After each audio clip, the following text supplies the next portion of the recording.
Hi, hello, welcome to my channel, LaughLoveRead.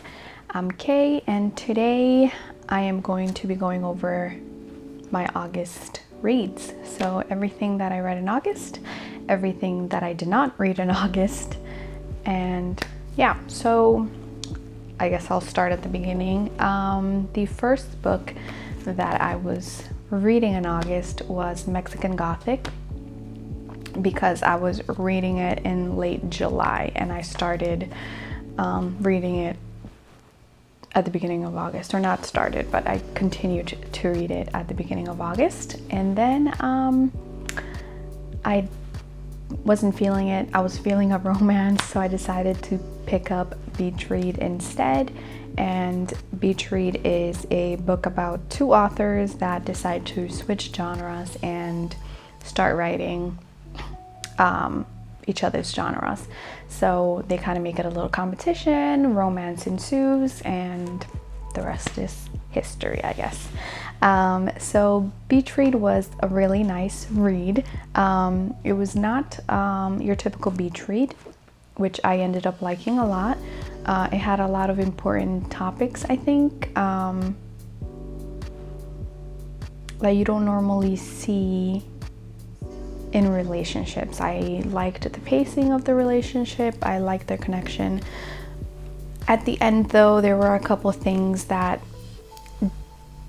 I didn't particularly like. And so for that reason, I think that book for me is more of a 4.5, 4.75 star read.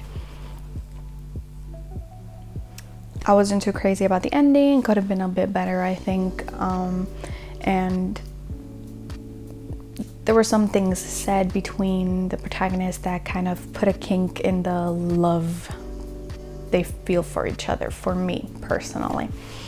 Don't really want to spoil anything, but yeah, that's it. So 4.5, 4.75 Beatride.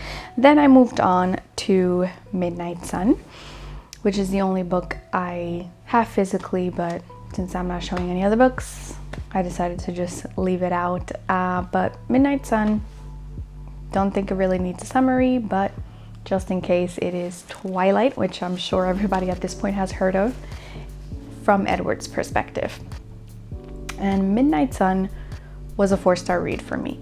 Now, if you saw my reading vlog, you might be confused because I spent the whole time just ranting, and especially the end, talking about how like disappointed I am basically, and then I give it a 4 out of 5 stars. And my husband was very confused. He actually told me, like, why would you give this book 4 stars? 4 stars is pretty good, but you were super disappointed by it. And here's the thing. I can only judge Midnight Sun in comparison to Twilight. And Twilight was a 5-star read for me when I read it, and that rating has kind of been stuck in my head. I don't really re-rate books, even if I reread them later and I was to give it a lower rating. Like, it's just what I originally felt for it. That's what sticks in my mind. That's the impression that really sticks with me, because I think books are very subjective to where you are in life and how you're feeling, really. So you can definitely connect with a book differently in different periods of your life. So I kind of just stick with that. So Twilight, 5-star read. Therefore, Midnight Sun, I could only really judge in comparison to Twilight, and it cannot be a different book from Twilight. So given everything that the book was, and given everything that Twilight was, it didn't do anything that was unexpected from Twilight. It didn't really deviate from Twilight in any way that would make it so that I would give it less than 4 stars. The 4 stars was because, I mean, at one point I say 4 stars because it's Midnight Sun, but 4 stars also because it's Midnight Sun, and that may not make any sense, but basically what I was trying to say is it's 4 stars because I can only compare it to Twilight, so I have to give it 4 stars. And then at the same time, I gave it 4 stars, meaning I didn't give it 5 stars because it was Midnight Sun and I had different expectations. I was waiting for more emotional topics, emotional descriptions from Edward's part, more details, more emotional details on Edward's part that I felt I did not get. I was expecting for some newer insights into his feelings, and I felt like that was not sufficient in what we got. So 4 out of 5 for Midnight Sun. After Midnight Sun, I attempted to read Mexican Gothic again, and I just, something about the way that it's written, it's like a little old but not really, and it's super confusing because in my head I keep thinking it's like modern times, but it's like the 50s or something, and it was throwing me off. So I was like, I'm gonna just put it aside indefinitely and read more romance. So I added a book to my TBR. If you saw my TBR video, I was meant to read 12 books, including 1 children's book. I ended up adding another book, which I've read, and it's Under Locke by Mariana Zapata. And I've read 2 other books by Mariana Zapata, and they are The Wall of Winnipeg and Me and Wait For It. So neither of those books do I remember being as problematic as this one, and it's not super, I wouldn't say it's super problematic, but I was not expecting it.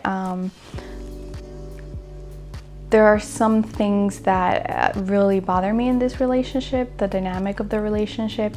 It's very possessive in a way, and then the way that the timeline moves, the way that their relationship moves, it happens very suddenly. It's like within a month, and it's just not realistic enough for me. And then to have not the healthiest of relationships on top of that just wasn't really cutting it for me. The storyline was okay. I mean, there was sexual chemistry, but when you're talking about a happily ever after, you're gonna have to give me more than sexual chemistry and sexual tension. There's gotta be some substance in this relationship, and I felt like it was there, but it was too rushed type of thing. So I wasn't feeling it as I felt the other 2. I really liked her other 2 books. The relationships were great. I felt like they were really fleshed out. They were solid relationships, and the timing, it was like such slow burn type of romance that I loved it. And this one wasn't quite the same for me. It was her first book, so maybe that's why, you know, they do say people's writing gets better over time. So I ended up giving this a 3-star rating for me. So I can't remember if I was reading Queenie before or after Under Locke, but I read it. And this is by Candice Carty-Williams, and I was super torn with Queenie because I loved it in so many ways, but at the same time there were some things that really bothered me. It touched on a lot of important topics, especially for Black women, and just really important current day issues. Black Lives Matter movement. It talked about just feminism, sexism, so many things. And it was great. But at the same time, this book was about the character Queenie kind of finding herself and getting out of a long-term relationship and not making the best choices in other relationships that she's having after that. And, you know, she's supposed to find herself. So I felt for a book that was about her finding herself, there wasn't a lot of finding until literally like the end of the book, and it felt rushed to me. And then I don't want to spoil anything, but I just was not a fan of kind of how she's feeling about herself and her long-term partner at the beginning of the book. Towards the end is just, I wanted her to come to a different realization than she did. Like, just, girl, you it's good to own up to your mistakes, but you have to realize that, you know, there's only so much you can do in a relationship. You need somebody to meet you halfway, and you deserved better, period. So just, Queenie was I believe I gave Queenie 4 stars because I thought it touched on a lot of things, and I think it would be a super important and great read for Black women especially. But like I said, the ending just could have been better, could have been more developed. I think it really bothers me when I feel that the endings are rushed, because I've been with you, I've been following your story for 30, 40 chapters, however long, you know, your book is. I've been following you for this many long chapters, and then you rush the ending in like 1 to 2 chapters, and it's just like, what, no. I'd rather you spend another 5 chapters setting up a good ending, wrapping it up nicely in a nice little bow for me, than rushing it because you feel like you have to get it done in 400 pages. You can't go over 400 pages. And not that that's what people do, authors do, but that's kind of what it feels like to me. Like they needed to end it at this certain point and this certain length. Like, you could have given me 3 more chapters. That's fine. I've read 40 chapters already. I can read 3 more. I can read 5 more. Like, make it pretty. Wrap it up nice and pretty for me. Anyways, enough ranting on that. So after that, I read Mer Babies Lullaby, and Mer Babies Lullaby was not on my TBR. It was to replace Tokyo Digs a Garden, because it was available from my library and I had it, but for some reason when I downloaded and like opened it, it just would not open. It said there was like an error. It was like a PDF version of the book, and it just would not work. So I got Mer Babies Lullaby, and that is by Jane Yolen, and the pictures are by Elizabeth O. Dulemba. And Mer Babies Lullaby is a excuse me. Mer Babies Lullaby is a lullaby for like a mer baby, so a mermaid baby. And it was super cute. I mean, I don't know what to rate a children's book, let alone a lullaby. I mean, it was super cute, but who has mer babies? Like, it was very specific to mer babies. So, but I mean, it was cute. So after Mer Babies Lullaby, I ended up reading another children's book, because I ended up getting just whatever children's book I saw there. So this one is called Little Thor Gets Mad, and it was about little Thor, like Thor from Marvel, getting upset and kind of learning how to deal with his feelings. So it was also very cute. I felt like it could have dwelled into it a little bit more. I felt like it's very much for like the toddlers, like 2-3-year-olds, than like 6-8-year-olds, whatever. Like for them, I think you would need something more of an explanation for their actions than that. Like it was very brief. But Little Thor Gets Mad is by Victoria Watson Nugent. And I mean, again, children's books, like I don't really know what to read them. So it was illustrated by Ruben Pink. Not sure, sorry if I'm butchering names here. So yeah, don't know what to rate it. It was good for a children's book. Then after that, I read Sabrina and Karina. And Sabrina and Karina is a collection of short stories about Latinx women and indigenous Latinx women. So this book was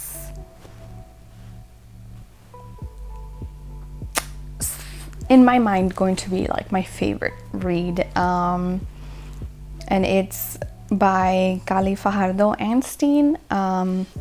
She's herself a Latinx woman. It has like a National Book Award, or sorry, it's a finalist for the National Book Award, and it was good. I enjoyed it. There were certainly some stories that I enjoyed more than others. It's hard, I think, rating anthologies, because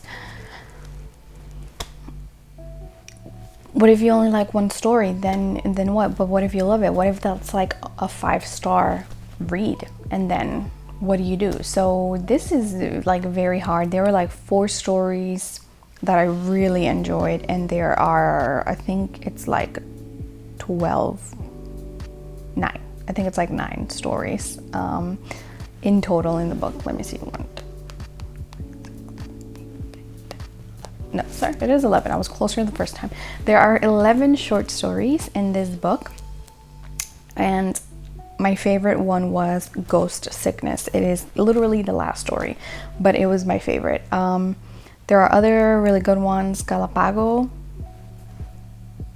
was good, or Galapago, I'm not really sure how you pronounce it. So Galapago and Ghost Sickness were my top 2 stories, and they were really good, and I would totally give them 5 stars, but then the other ones weren't that good for me. The thing about short stories is that they feel very brief, and you kind of want to know more about what's happening. And for me, like, if I can't really grasp a lesson right away, or that the characters learned something from this experience, it almost makes it pointless. And I felt that a lot of these stories didn't really have like a lesson for me, or not necessarily for me, but a lesson for the characters. Like, I'm not sure that there was much that they would gain like long term for the experiences they were going through. So I think that made it so that I wasn't that into those stories. And the ones that I did really enjoy, Galapago and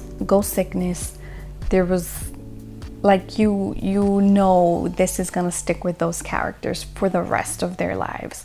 So I'm leaning towards a 3.5, 375, I think 375 read, because there are only like 2 stories in here that I would really give like 5-star ratings, but it also feels wrong giving anything less than that, because it was good. Like, I think the book overall is like a 3, but because I enjoyed those 2 stories so much, like 375.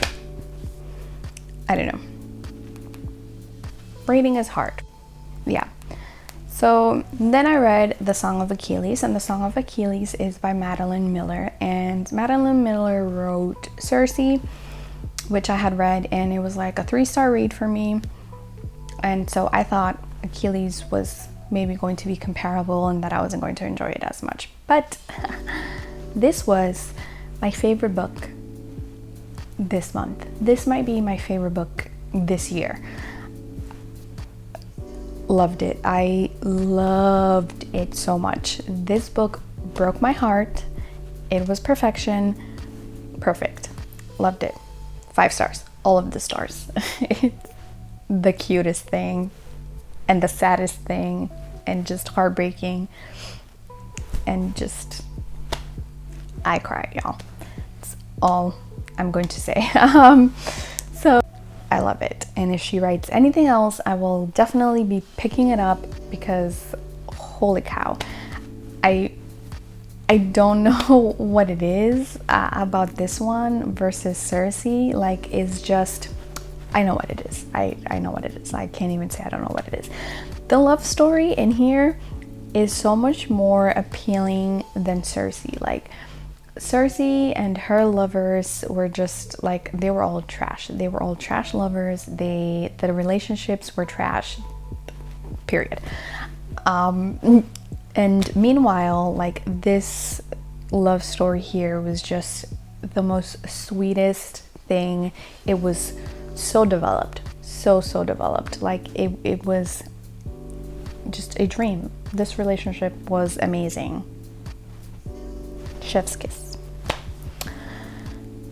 5 out of 5. All of the stars for Achilles. And then I read Return to Sender by Julia Alvarez. And Return to Sender is a story. I would say it's a middle grade story. I feel like I don't really know like what it's classified as, but I feel it's middle grade to me. So based on that, being a middle grade story is what my feelings are towards it. So anyways, it's about a boy named Tyler and a girl named Maria, or Maddie, as she goes by. And Tyler and his family own a farm in Vermont, and his dad gets injured, so they need some Mexican workers to come help them with the farm.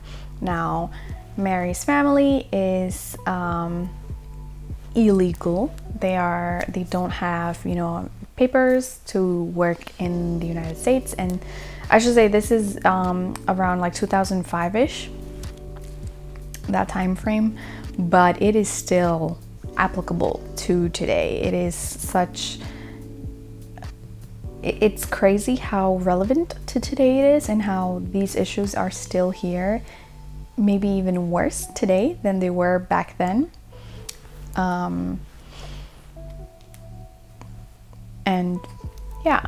So Marty's family cannot legally work at Tyler's farm, and then it's just kind of the interactions with the family, with the community, and Maddie's own family, kind of everything that they're going through. And it was very beautiful. It was very heartbreaking as well.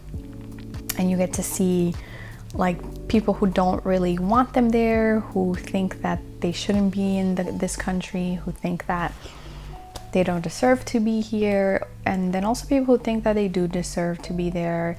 Building beautiful relationships, and eventually it's just basically this beautiful friendship between Maddie and Tyler, and I loved it. I think it was the cutest thing. It was like I said, relevant to topics that are still happening today, and I think it ended in a very realistic note, and it has like such hard-hitting topics. I think in this there's definitely an arc with her mother that is just, it is so sad. But it is so real to what these people go through, and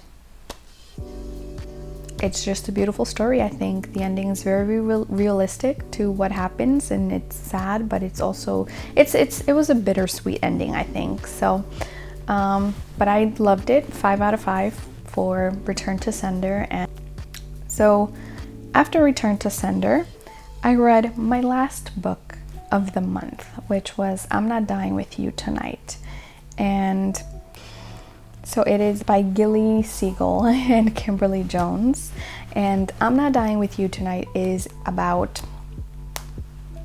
this girl, Lena, and this girl, oh my god, Campbell. So it's about Lena and Campbell, and Lena is black, Campbell is white. They go to their school, their high school together, and Campbell is kind of new to the school. She kind of noticed this Lena though, and then she's like, they're at a football game and there's a fight that breaks out. Somebody gets hurt. This leads to some riots, and basically it's about them working together to survive the night through these riots. And I think it hits different during these times than it would have when I read it. And it's not like riots or protests are new, but it's definitely more of a part of our lives, or at least my life now. than it would have been, I think, a year ago when this book came out. So I loved it. I thought it dealt with a lot of things. I thought it did it nicely within the time frame that it could have done it. I mean, this all takes place in one day. Tonight, I mean, I'm not dying with you tonight, like it's one day into night. And so I think it was beautifully done for that time frame. That being said, I enjoy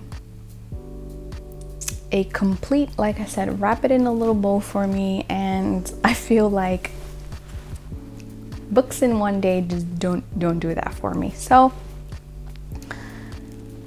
based on that and the ending, like I still had so many questions at the ending, like what happened to this person, what's gonna happen between the two of them from now on, what's gonna happen with this guy, with her love interest, with this, with that. Like, it leaves me with too many questions. So it leaves me with too many questions, and because it leaves me with too many questions, it's like a 4.75 read for me. 4.5, 4.75. I really enjoyed it, but it feels incomplete in a way.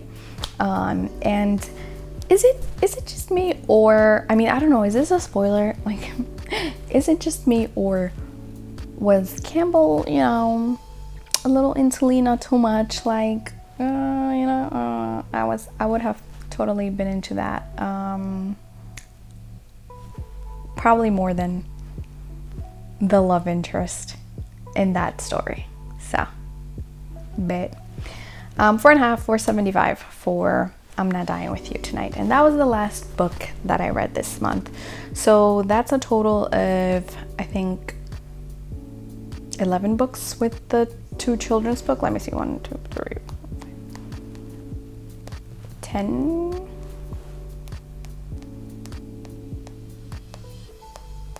So 10 books, including 2 children's books. So really, I read like 8 books. And that makes me sad because I was supposed to read as many books as possible because the semester has started up, and it is just going to be very hard for me going forward to read more than like 4 or 5 books a month. So, so I didn't get to read quite a few books this month because I was just not feeling them, or I was not feeling it, or they were too long for me to get to, so I just gave up. Number 1, Mexican Gothic, Silvia Moreno-Garcia. Like, I could not get into it. Now I'm planning to read this book eventually. I really want to read it. I just felt like I was not in the mood for that type of book. I was definitely in a romance-feely type of mood. So I might end up reading that when I'm in the mood for it, or keep trying to force myself to read it because I am intrigued by it and I am interested in it. So eventually I'll get to it. I really want to read Mexican Gothic, believe it or not, I really do. So then another book was Joe by Julia Alvarez, and this was just, I kind of didn't have the time to read it, and I will read it in the future. So the last book that I was supposed to read was Queer by Meg-John Barker and Jules Scheele, and this is a graphic history of queer, of what it is to be queer, what the word has meant through different times, what it means today, what the LGBTQIA plus community has gone through as a movement, what it's going through today, and what it will continue to go through, and what needs to be done, and what has been done, and all the progress that has been made, and all the progress that needs to be made. And again, this is another book that I feel like needs a more critical reading approach, and I got it from my library a little bit later than I thought I was going to be getting it, so I just didn't, I couldn't really fit it in with everything else that I was already reading.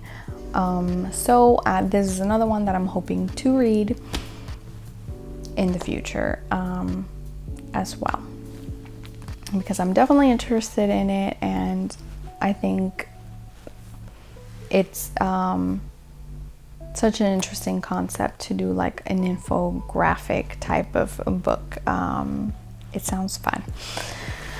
So that was it. That was my reading month for August. So I read, not necessarily in order, Beatride, Midnight Sun, Mer Babies Lullaby, Little Thor Gets Mad, Return to Sender, I'm Not Dying With You Tonight, The Song of Achilles, Sabrina and Karina, Queenie, and Under Locke. Failed to read Joe, No More Excuses, Queer, and Mexican Gothic. So, yeah, I hope you enjoyed my rants about these books and my reviews, my quick reviews. I hope I didn't really spoil anything. And yeah, until next time, bye.